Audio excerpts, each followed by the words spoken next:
Lo comentábamos en la apertura, la asimetría de los sueldos, de los ingresos en la República Argentina difieren claramente de lo que sucede a cotidiano, a diario, con aquellos ciudadanos de a pie y con los sueldos básicos. La comparación es directa, en este caso, con la justicia. Los sueldos de la justicia cada vez más lejos de la realidad del país. El Poder Judicial, con esta intención de preservar sus privilegios, bueno, la opinión pública debe concientizarse y discutir estos sueldos desmesurados en un contexto también de reforma judicial necesaria que se está pidiendo hace tiempo en la Argentina. Vamos a hablar con un referente ineludible para todos aquellos que quieran saber cómo funciona el Poder Judicial argentino, gracias a la autoridad que lo otorga, llevar una vida en pasillos de múltiples juzgados y una honestidad intelectual y personal como la de pocos para debatir uno de los temas más urgentes del país. Estamos hablando del fiscal federal Federico Delgado. Fiscal, un gusto, un placer saludarlo. ¿Cómo le va? Hola, muchas gracias por llamarme y gracias por tus palabras. Bueno, para nosotros siempre un gusto, un placer ponernos en contacto. Un marco de discusión que tiene que ver con este disparador fiscal de los sueldos de la justicia, una de las etapas, de las arterias de la justicia que están realmente siempre sometidas a revisión. ¿Cuál es la situación de los sueldos en la justicia para cargos elevados, jerárquicos, de jueces, por ejemplo? Los salarios en la justicia en general son muy buenos, de todo el escalafón, son muy buenos. A mí ahí me nacen dos preguntas. La primera es que, claro, da mucha pena cuando uno compara esos salarios con el del hombre de a pie. Ahora, me parece que ahí hay que hacer sacar dos flechitas. Una, es necesario que los salarios se incrementen de todos los trabajadores, y segundo, me parece que el problema más grande de la justicia tiene que ver con la relación que hay entre salarios, entre algunos privilegios que algunos magistrados tienen, qué sé yo, autos, teléfonos móviles y la productividad. Y ahí me parece que sería una discusión muy interesante. No tanto discutir a mí me preocupa que no nivelemos para abajo, que no sea que nos acostumbremos los argentinos a que tenemos que ser todos pobres para ser todos iguales. Me gustaría que seamos iguales, pero en un marco de mucha prosperidad. Ahora, en el marco de la justicia, claro, al contraste entre la magnitud de los salarios, que de por sí enoja al hombre de a pie, lo enoja más todavía por la gran cantidad de deudas que la justicia tiene con la sociedad, sobre todo porque todo este último tiempo que de vuelta la cuestión judicial está en el tope de la agenda, digamos, se confunden algunas cosas. El derecho a una justicia eficiente, independiente, imparcial, no es un derecho de los que integramos la justicia, es un derecho de la sociedad. El deber nuestro es garantizarlo. Entonces me parece que si lo discutimos desde ese lugar, ahí podría haber algunas cosas muy interesantes para pensar algo que con vos hemos charlado muchas veces. ¿Cómo hacemos para que la justicia rinda cuentas? ¿Cómo hacemos para que sea más clara?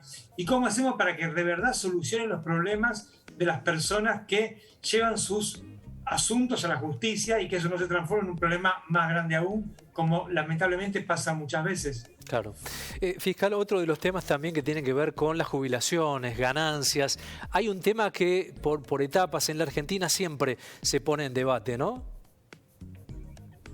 El tema del impuesto a las ganancias es bastante peculiar.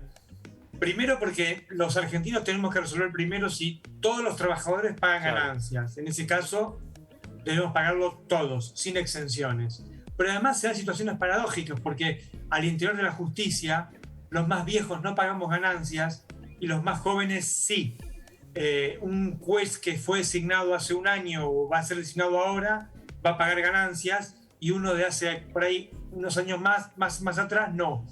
Eso también uno puede pensarlo de mil maneras, pero una que a mí me parece interesante es para reflexionar cómo a veces atamos las cosas con alambre, ¿no?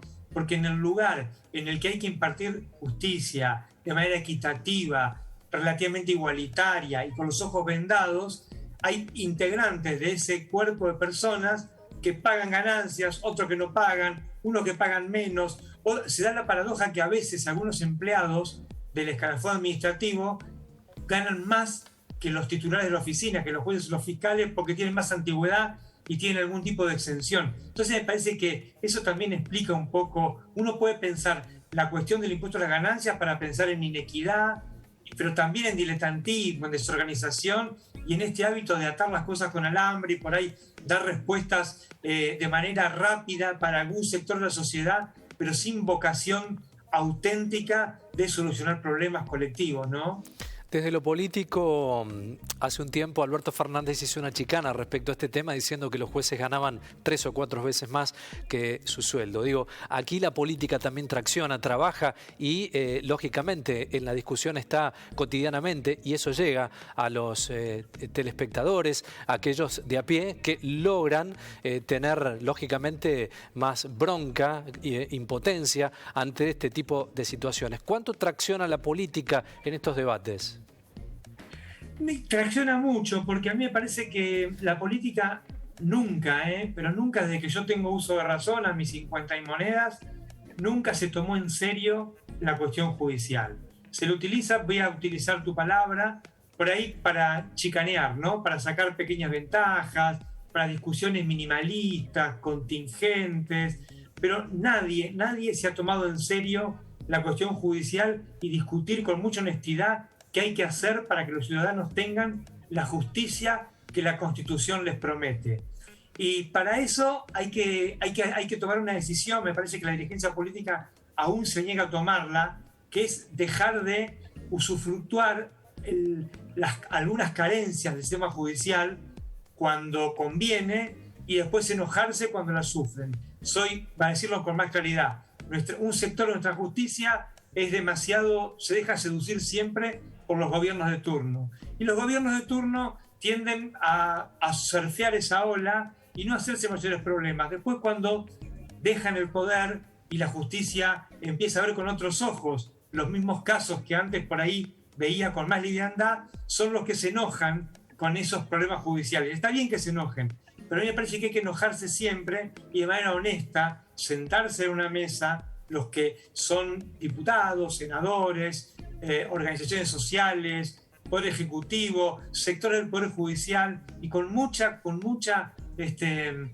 sinceridad pensar cómo hacer para que nuestra justicia sea igualitaria para todos y no sea para algunos un rostro feroz, para otros una fábrica de impunidad y para mucha gente algo incomprensible que no se sabe bien qué es, pero que paradójicamente incide mucho en nuestra vida cotidiana.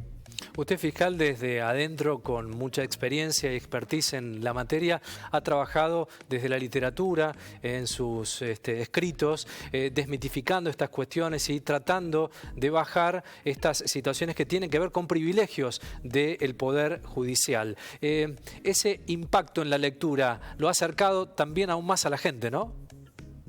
Me acercó mucho a la gente porque a veces hay que, digamos, yo creo que un deber que tenemos todos los que somos funcionarios públicos en cualquier nivel, en cualquier ciudad y en cualquier cosa que hagamos, tiene que ver con no solamente ir al trabajo y hacer las cosas como corresponden, sino también con explicar por qué las cosas a veces funcionan muy bien, por qué a veces muy mal, a veces más o menos, y cómo se puede hacer para mejorarlas, porque somos servidores públicos. Entonces a mí me parece que la justicia tiene que tener marcos de mucha tranquilidad, porque el trabajo es delicado, es mucha responsabilidad, hay que cuidar no a las personas, sino a la institución, pero también hay que empezar a discutir si algunos privilegios no hay que dejarlos a un lado, porque son cuestiones vetustas, que no tienen eficacia práctica y que en general son síntomas de ese síntoma que tienen los ciudadanos de que muchos funcionarios viven en un mundo distinto al real. Entonces me parece que algunas cosas hay que desandar, hay que discutir si es necesario que un juez o un fiscal tenga un teléfono que le paguen los ciudadanos,